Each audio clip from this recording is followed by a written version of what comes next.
That decision of Mikel Arteta letting Thomas Partey to leave the club is such a bad one. Like, that decision is very, very underwhelming. Though financially wise, I can say that it is good. But Arsenal, as it stands for them right now, they don't really have to consider anything that has to do with money at all. Like, Arsenal should break the bank so that they can at least lift a good trophy. And then that should be what Mikel Arteta should be prioritizing. The club winning trophies, not a kind of trying to make savings for the club. I know that based on the age of Thomas Partey, that his financial demand might be so much for Arsenal. But you don't have to look at that aspect. Just look at Thomas Partey from the angle that he can deliver, from the angle of his productivity, from the angle that he has formed a fantastic midfield combination between Declan Rice and Odegaard. That is what Mikel Arteta should be looking at, because that combination, that midfield combination, was the most terrifying midfield in this concluded season. Like, Manchester City didn't have such midfield. Liverpool, even though they won the title, they didn't have such a fantastic midfield. Not to talk of Chelsea. So, releasing Thomas Partey is such a bad idea. It is an underwhelming decision which might affect Arsenal. And then hopefully this decision of Mikel Arteta will not boomerang, because I'm seeing it that will boomerang. Now, they are prioritizing Norgaard to come and replace Thomas Partey. That's the idea now. And then that is the reason why they are letting him go, based on his wage demand. So now, these two players are almost of the same age. And then there is no way you will convince me that Christian will just enter Arsenal and pick up immediately. It cannot happen. Thomas already is proven he can do it.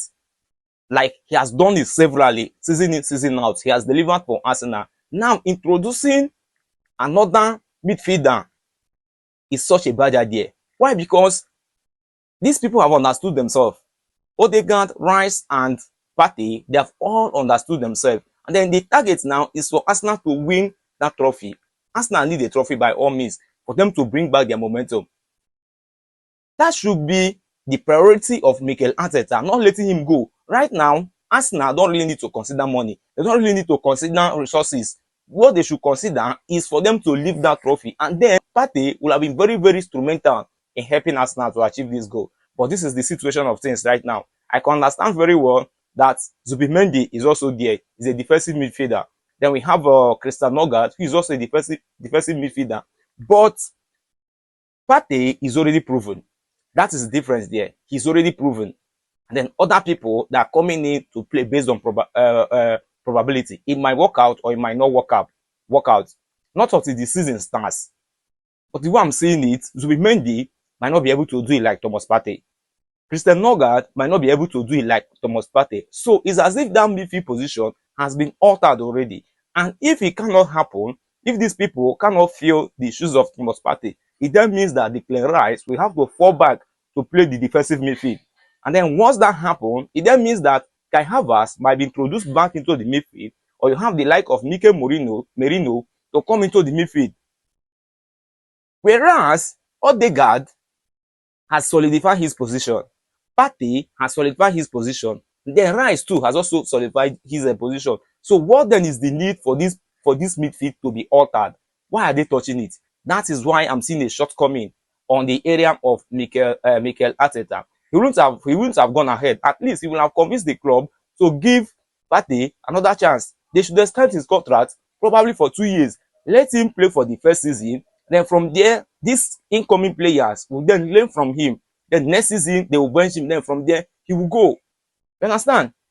He will have been a good tutor to these incoming players.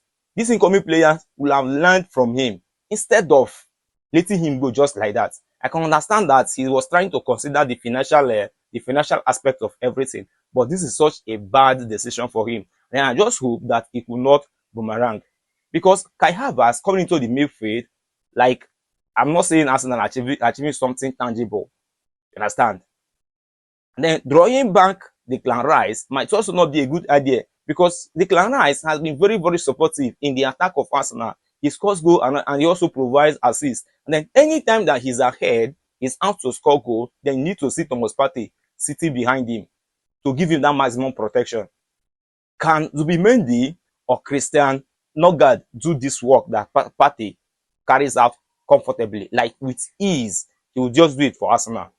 Can they really do it? That is the issue. So this very decision of Mikel Arteta is what I'm not understanding yet. And then it is very, very underwhelming. And I just hope that this decision will not just boomerang over time. Yes, let's just hope that it will not boomerang over time. Because Partey is old. If we are to look at it from the angle of age, Partey is old. Christian Norgaard is also old. So what again? Zubimendi is younger, but he's coming from Spain. Real Sociedad. And then we all know how physical the EPL game can be. And I'm very sure there is no way these people will blend in their first season. No, it cannot happen. So he will have needed Thomas Partey to remain in the club so that other players, the incoming ones, will then blend before he will release him. But he just went ahead and did his job as a coach. Anyways, let us watch and see how it will go over time, or when the season starts, we will know how Arsenal will be faring.